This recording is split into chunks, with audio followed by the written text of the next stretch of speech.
তুমি কি কখনো খেয়াল করেছ কিছু রাত আসে যখন মনটা অকারণে ভারী লাগে, কিছুই ভালো লাগে না, ইবাদত করতে ইচ্ছে করে না, দোয়া করতে বসেও মনে হয় আমার দ্বারা কিচ্ছু হবে না।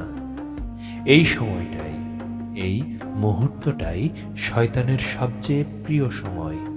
সে কানে কানে বলে, তুমি অনেক গুনাহ করেছ, তোমার দোয়া কখনো কবুল হবে না, আল্লাহ তোমাকে ক্ষমা করবেন না।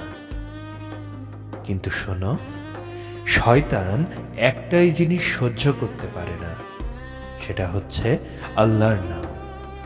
যেই মুহূর্তে তুমি বলো আউযু বিল্লাহি মিনাশ শাইতানির রাজিম, সেই মুহূর্তেই শয়তান সরে যেতে শুরু করে।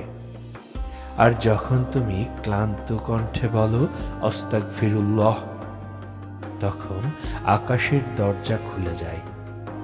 তুমি হয়তো ভাবো আমি তো মনোযোগ দিতেই পারছি না, কিন্তু জানো, জিকিরের শক্তি মনোযোগে নয়, জিকিরের শক্তি আল্লাহর রহমতে।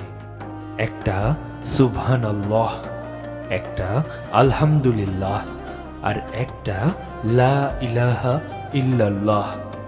এই ছোট ছোট শব্দগুলো শয়তানের জন্য আগুনের মতো। তুমি দেখো না, কিন্তু জিকির করলে তোমার চারপাশে ফেরেশতারা আসে, হৃদয়ের অন্ধকারে নূর নামে, আর শয়তান দৌড়ে পালায়। শয়তান শক্তিশালী না, আমরা দুর্বল হয়ে পড়ি যখন আল্লাহকে ভুলে যাই। আর আমরা শক্তিশালী হয়ে যাই যখন চোখ ভেজা অবস্থায় বলি ইয়া আল্লাহ।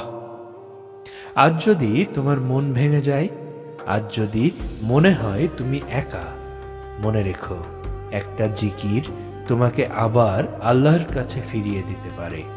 তাই জিকির করো, কারণ যেখানে আল্লাহর নাম নেওয়া হয় সেখানে শয়তান থাকার কোনো জায়গাই থাকে না।